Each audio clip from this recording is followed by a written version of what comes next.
Magandang umaga mula sa Pag-asa Weather Forecasting Center. Ito ng ating update sa magiging tayan ng panahon sa susunod na 24 oras. Patuloy nating mararanasan ang epekto ng northeast monsoon o yung malamig na hanging amihan na umiiral sa malaking bahagi ng ating bansa.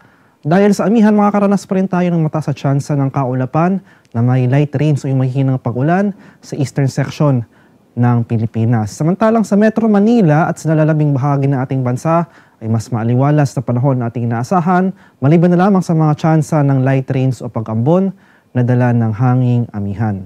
At sa kasalukuyan, maliit pa rin yung tsansa na may posibleng mamuo or pumasok na bagyo sa loob ng ating Philippine Area of Responsibility sa susunod na 3 hanggang sa 5 araw.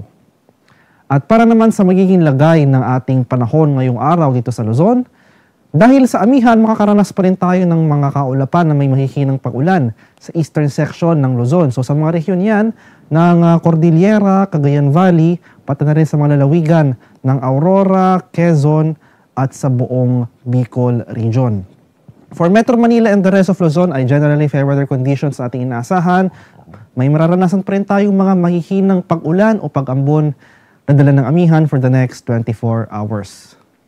Sa bahagi naman ng Palawan, Visayas at Mindanao, dito rin sa eastern sections ng Visayas at Mindanao, makakaranas po tayo ng mga kaulapan na may mahihinang pag-ulan, bunsod rin yan ng amihan. Particular ito sa mga regions ng eastern Visayas, sa rehiyon ng Caraga at sa buong Davao region. For the rest of Visayas, rest of Mindanao, pati na rin dito sa area ng Palawan, ay fair weather conditions rin po ang ating inaasahan, bahagyang maulap hanggang sa maulap na kalangitan at may tsansa pa rin ng mga pag-ambon o light rains na dala pa rin ng hanging amihan. At para naman sa kalagayan ng ating karagatan ngayong araw, sa kasalukuyan may nakataas pa rin tayong gale warning sa ilang baybayin ng ating bansa. Dito sa seaboard ng Southern Luzon, sa mga areas or sa mga baybayin ng Camarines Sur, Catanduanes, sa area ng Albay, Sorsogon, pati na rin dito sa Masbate, kabilang na dyan ang Ticao at Burias Islands. May gale warning rin nakataas sa southern coast ng Occidental Mindoro, southern coast ng Oriental Mindoro, sa isla ng Romblon, at dito sa area ng Palawan, kabilang na dyan ang Calamian, Cuyo, Kalayaan at Cagayancillo Islands. Sa bahagi naman ng Visayas, may gale warning pa tayo nakataas sa mga seaboards ng Northern Samar, Eastern Samar, Samar sa isla ng Biliran, Leyte, Southern Leyte, sa southern coast ng Negros Oriental, Negros Occidental, sa bahagi ng Guimaras, Iloilo, Capiz, Aklan at sa Antique. Sa seaboards naman ng Mindanao, may gale warning na nakataas sa mga dagat-baybay ng Dinagat Islands, sa lalawigan ng Surigao del Norte, kabilang na dyan ang Siargao at Bocas Grande Islands, sa area ng Surigao del Sur, sa eastern coast ng Davao Oriental, at sa mga seaboards ng Zamboanga del Norte. Kaya sa ating mga kababayang mangingisda at may mga maliliit na sasakyang pandagat sa mga nabanggit na baybayin, kung maaari ay huwag po muna tayong pamalaot dahil patuloy tayong makakaranas ng maalon hanggang sa napakaalong karagatan na dala ng hanging amihan. At para naman sa ating 3-day extended weather outlook sa mga piling syudad ng ating bansa, buong Luzon mararanasan pa rin ang epekto ng hanging amihan o northeast monsoon for the next 3 days. So particular dito sa areas ng Northern at Central Luzon, sa mga syudad yan ng Metro Manila at Baguio City, makaranas pa rin tayo ng maaliwalas sa panahon for the next 3 days, maliban na lamang sa mga tsansa ng light rains o pag-ambon na dala ng amihan. Inasahan natin na magpapatuloy yung mga kaulapan na may mahihinang pag-ulan sa eastern section ng Southern Luzon. So sa rehiyon niya ng Bicol Region, particular na sa syudad ng Legazpi City. Inaasahan pa rin natin yung mga kaulapan na ito na posibleng mag-persist for the next 3 days. Mas mataas yung tsansa ng mga pag-ulan pagsapit ng Miyerkules sa January 31. Sa bahagi naman ng Visayas, bukas, araw ng Lunes, inaasahan pa rin natin ang epekto ng malamig ng hanging amihan.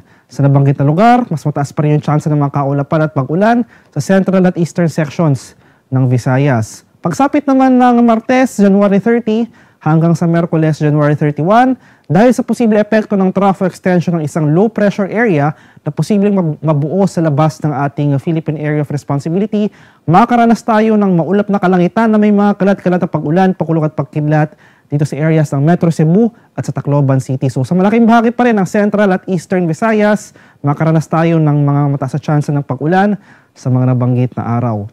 Magpapatuloy yung fair weather conditions o yung maaliwalas na panahon sa nalalabing bahagi ng Visayas So sa rehiyon yan ng Western Visayas, sa area ng Iloilo City, fair weather conditions pa rin po ang ating inaasahan for the next 3 days. May chance pa rin ng mga light rain sa dala ng amihan sa araw ng Lunes at Martes.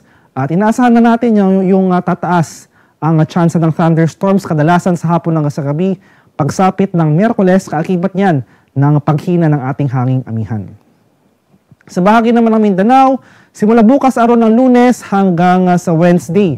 So for the next 3 days, makakaranas na tayo ng mga kaulapan na may mga kalat-kalat na pag-ulan, pakulog at pagkilat sa malaking bahagi ng Davao Region. So dito sa Metro Davao area, bunsod yan ng trough o yung extension ng isang LPA na posibleng ang mabuo sa labas ng ating Philippine Area of Responsibility.